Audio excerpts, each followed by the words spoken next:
Assalamualaikum warahmatullahi wabarakatuh, sahabat surga. Pasti kita sudah tidak asing dengan Hijr Ismail. Ya, banyak orang yang ingin melakukan ibadah di tempat ini karena sama mulianya ketika melakukan ibadah di dalam Ka'bah. Adapun beribadah di dalam Hijr Ismail hukumnya sunnah, seperti yang diriwayatkan oleh Aisyah. Aku pernah minta kepada Rasulullah SAW agar diberi izin masuk Ka'bah untuk sholat di dalamnya.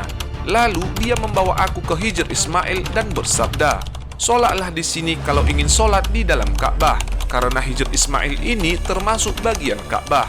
Muttafaqun alaih. Banyak orang yang berebut untuk sholat di Hijr Ismail. Seorang petugas kebersihan pun menjadi salah satu orang yang beruntung. Hijr Ismail adalah setelah pemugaran yang dilakukan oleh kaum Quraisy. Hal tersebut terjadi sebelum Rasulullah diutus menjadi nabi. Saat peristiwa Fathul Makkah, Nabi Muhammad SAW ditanya oleh Aisyah mengenai bentuk Ka'bah. Aisyah bercerita, "Aku bertanya kepada Nabi SAW tentang tembok Hijr. Apakah itu bagian dari Ka'bah?" "Ya," jawab Rasulullah. Saat Aisyah bertanya lagi, "Mengapa tidak mereka masukkan jadi satu dengan bangunan Ka'bah?" Rasulullah menjawab, "Masyarakatmu kekurangan dana." Kemudian Rasulullah menyampaikan keinginannya sebagaimana tertuang dalam sebuah hadis.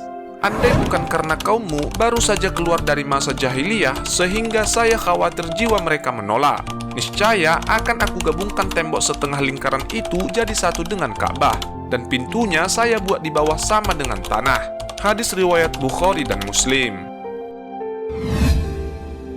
Ketika Nabi Muhammad SAW berusia 35 tahun, pernah terjadi bencana banjir hingga menyebabkan bangunan Ka'bah rusak dan tinggal puing-puing dan sisa-sisa tembok. Akhirnya kaum Quraisy berencana untuk merenovasi Ka'bah. Mereka pun menyiapkan bahan, peralatan termasuk tenaga dan tukang. Sebelum renovasi Ka'bah dilakukan, ada tokoh Quraisy dari Bani Maksum, yaitu Abu Wahab bin Abid bin Imron, yang memperingatkan kaum Quraisy agar menggunakan uang halal untuk pemugaran Ka'bah.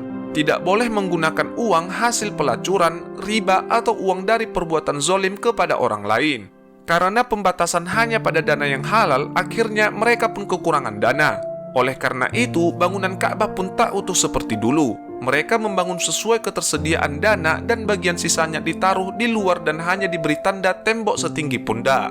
Untuk pembatasan agar tidak dilewati orang yang tawaf yang kita kenal dengan Hijr Ismail. Hijr Ismail masih bagian dari Ka'bah. Semenjak dipisahkan dari Ka'bah, Hijr Ismail sudah mengalami pemugaran beberapa kali.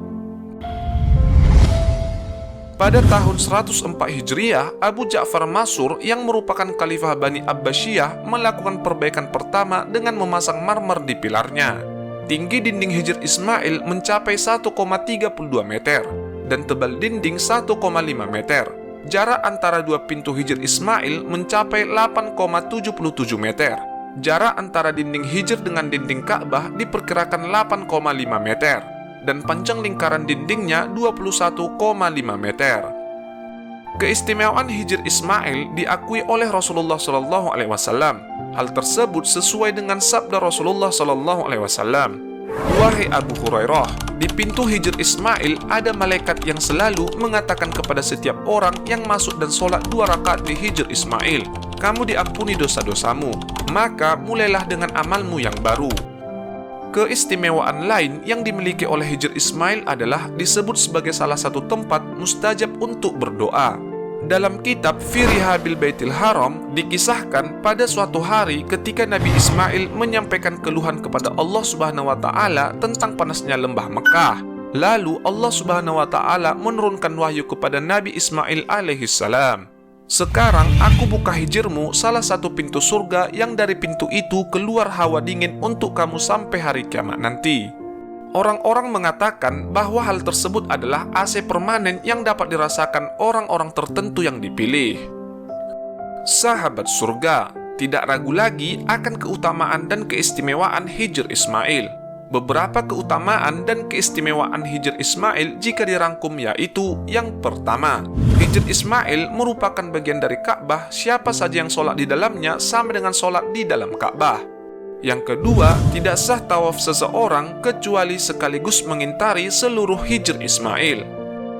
Yang ketiga, salah satu pintu surga yang mengeluarkan hawa dingin sampai hari kiamat nanti. Siapa saja yang beruntung, ia akan merasakan angin surga sewaktu bertawaf melintasi Hijr Ismail. Yang keempat, pintu masuk ke Hijr Ismail selalu dijaga malaikat yang selalu mendoakan ampunan dan kebaikan bagi siapa saja yang melakukan sholat sunnah mutlak di dalamnya. Beberapa keistimewaan lainnya dari Hijr Ismail menjadi incaran bagi jemaah untuk beribadah di dalamnya. Namun tak semua orang memiliki kesempatan tersebut. Hanya orang-orang tertentu yang bisa masuk dan beribadah di dalamnya. Salah seorang yang beruntung adalah petugas kebersihan Masjidil Haram. Hal tersebut terlihat dalam salah satu momen yang menceritakan bahwa petugas kebersihan tersebut berasal dari Pakistan. Dia terpilih sebagai petugas kebersihan paling rajin pada bulan ini. Sebenarnya hadiah yang seharusnya ia dapatkan adalah uang. Namun ia menolaknya, ia hanya ingin beribadah di Hijr Ismail. Sebagai orang yang terpilih menjadi petugas kebersihan terrajin bulan itu, pria Pakistan tersebut sebenarnya akan mendapatkan hadiah 3.000 sampai 5.000 dolar atau 42 juta rupiah sampai 70 juta rupiah. Namun ia menolaknya dan lebih memilih sholat di Hijr Ismail.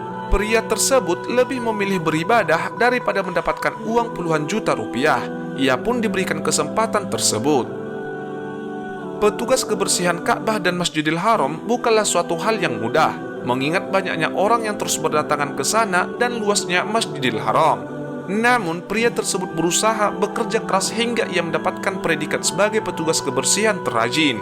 Gemerlapnya uang dengan jumlah yang ditawarkan tak membuat ia tergiur. Ia lebih memilih imbalan berupa sholat di Hijr Ismail. Pria tersebut kemudian diizinkan masuk ke dalam Hijr Ismail. Ketika sudah di dalam, petugas keamanan pun menutup pintu Hijr Ismail, sehingga petugas kebersihan tersebut bisa sholat dan beribadah seorang diri di dalamnya. Wallahu a'lam bissawab.